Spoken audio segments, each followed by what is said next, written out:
फिर से एक बुरा सपना। इस हफ्ते में यह तीसरी बार है जब बाल्य डरकर पसीने से तरबतर होकर जाग गया। वह भारी सांसें लेते हुए चारों ओर देखता है। कमरे में कुछ नहीं है, वह सुरक्षित है। बाल्य के गांव में एक परंपरा है, अगर बच्चे रात में बुरे सपने से जाग जाते हैं तो वे एक गीत गाते हैं शिरमौन झा के बारे में। ऐसे में शिरमौन झा उनके डर को दूर लेकर चला जाता है।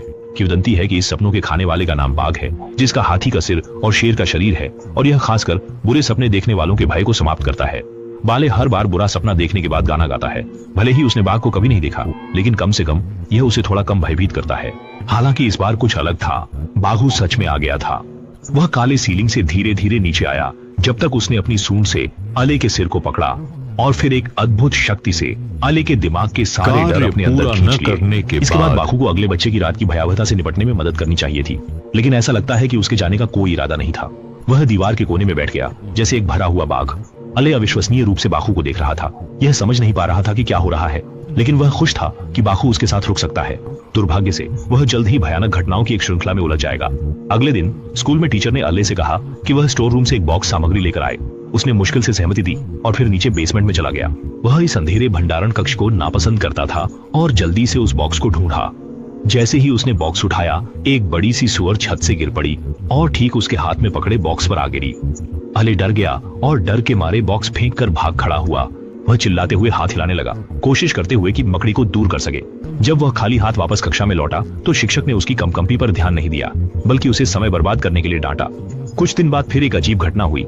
जब अली स्कूल के रास्ते पर ट्रैफिक सिग्नल पर खड़ा था, तब एक काली बिल्ली उसके पास से गुजरी और एक साइकिल सवार बुजुर्ग व्यक्ति की ओर बढ़ गई। बुजुर्ग ने काली बिल्ली से बचने की कोशिश में गलती से वाहन लेन का उपयोग किया, जिससे वह एक वाहन के पहिए के नीचे आ गए और वहीं उनकी मौत हो गई। लोग ने पूरे को गलत। कुछ घंटों बाद प्रक्रिया एक के बाद जब वह तनावपूर्ण शॉक की स्थिति में प्रवेश कर गया, अली अकेले अस्पताल में जागा और फिर डरकर मदद के लिए चिल्लाया।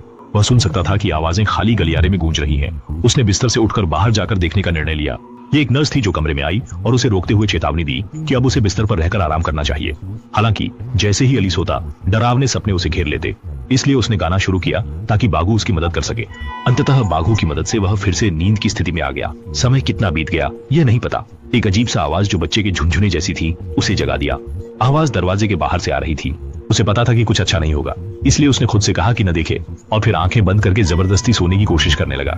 इस समय डर ने उसके दिमाग को भर दिया था और ठंडे पसीने से उसका पूरा शरीर कांपने लगा। जैसे ही उसने आंखें खोली, एक भयानक दृश्य घटित हो गया। दरवाजे पर एक छोटा बच्चा खड़ा था। दोनों हाथ नीचे झुके हुए थे और उन खाली आंखों ने अले का ध्यान आकर्षित किया। इसके बाद उसने अपने दोनों हाथ उठाए जिसमें उसकी अपनी दोनों आंखें थीं। अले अब और सहन नहीं कर सका। उसने आंखें बंद कर जोर से चिल्लाया। नर्स सुनने के बाद दौड़कर आई और अले को लंबे समय तक दिलासा दिया। तब कहीं जाकर वह सो पाया। बगू फिर से आल की बिस्तर के पास लौट आई, उसके नए डर का आनंद लेने के लिए। दरअसल वह कभी भी कमरे से बाहर नहीं गई थी। 3 साल पहले हम सब एक पिछड़े इलाके में चले गए। हालांकि यह 2 मंजिला बंगला है और इसमें गैराज है, लेकिन हम खुश नहीं थे क्योंकि हमने अपने पुराने पड़ोसी और दोस्तों को छोड़ दिया था। रोजाना मैं केवल अपनी बहन के साथ खेल सकता था। मैंने बहन से कहा अगर हम घर न बदलते तो अच्छा होता। बहन ने भी कहा लेकिन कुछ नहीं कर सकते, मैं भी पुराने दोस्तों के साथ खेलना चाहती हूँ। मैंने बहन से कहा क्यों ना हम कुछ उपाय करें और वापस चले जाएं। बहन ने मुझे समझाया जहाँ है वहीं रहना चाहिए। लेकिन एक रात जब मैं गहरी नींद में था, मैंने कुछ आवाज सुनी। जागने के बाद मैंने सोना जारी रखा, लेकिन मुझे ऐसा लगा कि कोई मेरे करीब आ रहा है, मेरे कान में कुछ कह रहा है। वह एक लड़की की आवाज थी। उसने कहा यह उसका घर है और वह हमारे आने से खुश नहीं है। मैं बहुत डरी हुई थी, लेकिन मैं अपनी आंखें खोलने की हिम्मत नहीं कर सकी। वह लगातार हमें यहाँ से भाग जाने के लिए कह रही थी, भाग जाओ, भाग जाओ। मुझे तो यहाँ तक लगा जैसे किसी ने मेरे गले को दबा रखा हो। मैंने अपनी आंखें खोली, जोर से चिल्लाया, जिससे मेरे माता पिता चिंतित हो गए। लेकिन जब वे मेरे कमरे में आए, उन्हें कुछ भी नहीं मिला। मैंने अपने माता पिता को अपनी सारी बातें बताई। माता पिता ने वास्तव में विश्वास कर लिया। शायद उन्होंने भी मेरे जैसी ही घटना का अनुभव किया हो। जल्दी ही हमारा परिवार वहां से चला गया और हम फिर से अपने पुराने स्थान पर आ गए। कार में मैं और मेरी बहन एक दूसरे को देखकर मुस्कुराए। हे। विकृत व्यक्ति हूँ क्योंकि मुझे सुंदरियों की खाल काटकर अपने सिर पर पहनना पसंद है। उस दिन मैंने ऑनलाइन नौकरी कमाने की सूचना दी। एक बहुत सुंदर लड़की ने मेरी दुर्दशा देखी और मेरे हालात पर बहुत दया की और उसने मुझे अपने घर में दाई का काम ज्वाइन करने के लिए संपर्क किया। जब मैं उसके घर पहुंचा तब भी मेरी हालत देखकर वह चौंक गई। मैंने खेदपूर्वक कहा, माफ करना, तुम्हें डरा दिया। इसके बाद मैंने औपचारिक रूप से उसके घर में नौकरानी का काम शुरू कर दिया। क्योंकि मैं हमेशा मेहनती और ईमानदार दिखता था, इसलिए मैंने जल्दी ही उसका विश्वास जीत लिया। उसने यहाँ तक कि अपने घर की चाबियां भी मुझे दे दी। धीरे धीरे हम दोस्त की तरह व्यवहार करने लगे, लेकिन मैं उससे गहरा ईर्ष्या करता था, क्योंकि उसके पास वो सब कुछ था जो मेरे पास नहीं था। मैं अक्सर चोरी चुपके से उसकी चीजें इस्तेमाल करता था। उस दिन वह घर पर नहीं थी। मैं उसके कमरे में इलेक्ट्रिक बिस्तर पर लेटा हुआ था और अचानक दरवाजे की आवाज सुनी। पता चला कि वह बड़ी खूबसूरत अपने हैंडसम बॉयफ्रेंड के साथ लौट आई है। मैं जल्दी से खिड़की से कूद गया और पीछे छिप गया। उन्होंने दरवाजे से अंदर आते ही एक दूसरे को चूमना शुरू कर दिया और उसमें डूब गए, जिससे वे बेडरूम के बदलाव को बिल्कुल भी नहीं समझ पाए। जल्दी ही उन्होंने नया चैप्टर शुरू किया। मैं चुपके से उनकी सभी हरकतों को देखता रहा। ये सब अप्रत्याशित रूप से देखा। उसके हैंडसम बॉयफ्रेंड ने मेरे दिल की धड़कन को चरम पर पहुंचा दिया। क्यों मेरे पास बॉयफ्रेंड नहीं है? मुझे ये सब कुछ चाहिए। मैं गुस्से से वहां से चली गई। अगले दिन सुबह जब मैं काम पर आई तो मैंने देखा कि वे अब भी सोफे पर प्यार जता रहे थे और मुझसे नाश्ता बनाने को कहा ताकि उन्हें ताकत मिले। मैंने बहाना करते हुए खुशी से हाँ किया और फिर रसोई में चली गई। मैंने छड़ी को जोर से और तेजी से घुमाया। जलन से मेरा गुस्सा सिर पर चढ़ गया और अब मैं एक पल भी सहन नहीं कर सकी।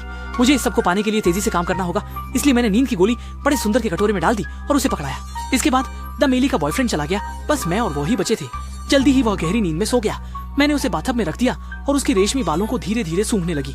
मैंने दमेली के फोन से शुएबी को संदेश भेजकर पोकर खेलने का न्योता दिया। शुएबी ने तुरंत जवाब दिया और कहा कि वह तुरंत आ रहा है।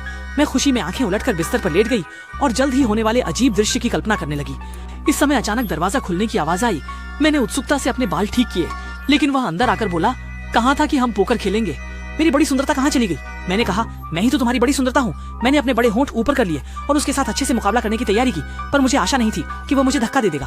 मैंने स्थिति को संभालते हुए फिर से उससे संपर्क किया, लेकिन उसने देखा कि मेरे सिर पर बड़ी सुंदरता की गीली खोपड़ी चिपकी हुई है और तुरंत अपना हाथ उठाकर मुझे एक जोरदार थप्पड़ मार दिया। मुझे मार से चोट आई। जल्दी ही उसने पुलिस को बुला लिया और जब पुलिस आई, आईने के सामने अपनी सुंदर बालों को संभालते मैं अभी भी महसूस करता हूँ कि मैं ही असली बड़ा सुंदर हूँ, हालांकि दूसरा बड़ा सुंदर अब कभी नहीं जागेगा। परिवार के सदस्य जब भी बाहर किसी को आपकी मदद मांगते देखें तो थोड़ी सावधानी रखें। मेरी गर्लफ्रेंड एक भयंकर घटना का सामना कर चुकी है। लगभग 2 हफ्ते पहले वह और उसकी दोस्त एक सुविधा स्टोर से सामान खरीदकर बिल का भुगतान करने के लिए लाइन में खड़ी थी।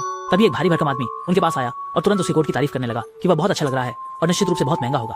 उसने अनिच्छा से धन्यवाद कहा। वह आदमी समझ नहीं पाया और लगातार कहता रहा कि उसके कपड़े हमेशा सस्ते होते हैं। लेकिन मेरी गर्लफ्रेंड ने देखा कि उस आदमी ने महंगी अंगूठियां और घड़ी पहन रखी थी।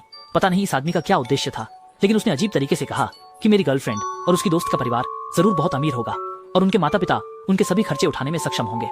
मेरी गर्लफ्रेंड को ऐसा छेड़खानी करना बहुत असहज लगता था। वह उस व्यक्ति से दूरी बनाए रखने की कोशिश कर रही थी। आदमी ने फिर उनसे पूछा कि क्या उनके पास कोई काम है। उन्होंने झल्लाते हुए कहा, नहीं। उस आदमी ने कहा कि वह चैरिटी का काम कर रहा है, बहुत से बेघर लोगों को आवास और भोजन उपलब्ध करवा रहा है। क्या वे थोड़ा पैसा उधार ले सकते हैं और वादा करते हैं कि वापस कर देंगे? मेरी गर्लफ्रेंड ने शिष्टता से मना कर दिया। इस समय उसे कुछ गड़बड़ लगी, इसलिए जल्दी से बिल चुकाकर दोस्त को लेकर बाहर निकल गई। वे बाहर की बेंच पर बैठकर आराम कर रहे थे और उस अजीब आदमी के बारे में चर्चा कर रहे थे। थोड़ी देर बाद उन्होंने देखा कि वह आदमी भी बाहर आया और एक गली के कोने में खड़ा होकर फोन देख रहा था। जल्दी ही 2 और आदमी आ गए। तीनों ने थोड़ी देर तक धीरे धीरे बातचीत की और फिर वो सूट पहने आदमी आगे बढ़ गया और बाकी 2 आदमी उसी सुविधा स्टोर में दौड़ पड़े। फिर उसने नकदी काउंटर खोला और उसमें से नकदी उन 2 व्यक्तियों के हाथ में दे दी। उन 2 व्यक्तियों ने मिलने के बाद सुविधा स्टोर छोड़ दिया और उसी दिशा में चले गए जहां वह सूट पहना हुआ आदमी चला गया था। मेरी गर्लफ्रेंड पुलिस को रिपोर्ट करने वाली थी, लेकिन उसने देखा कि कैशियर पहले ही पुलिस को रिपोर्ट कर चुका था, इसलिए वे वहां पुलिस का इंतजार करने लगे और गवाह के रूप में उन्होंने पुलिस को वे सब घटनाएं बताई जिन्हें उन्होंने अभी अभी देखा था। उन डाकुओं की पहचान करने में पुलिस की मदद करने की कोशिश की। इसलिए जब भी आप बाहर कुछ लोग जो नकली दया दिखाते हैं या दिखाते हैं कि वे बहुत भले हैं, आपसे मदद मांगते हैं, तो आपको थोड़ा सतर्क रहना चाहिए। आपकी भलमनसाहत को दिखाने के लिए और भी बहुत तरीके हो सकते हैं।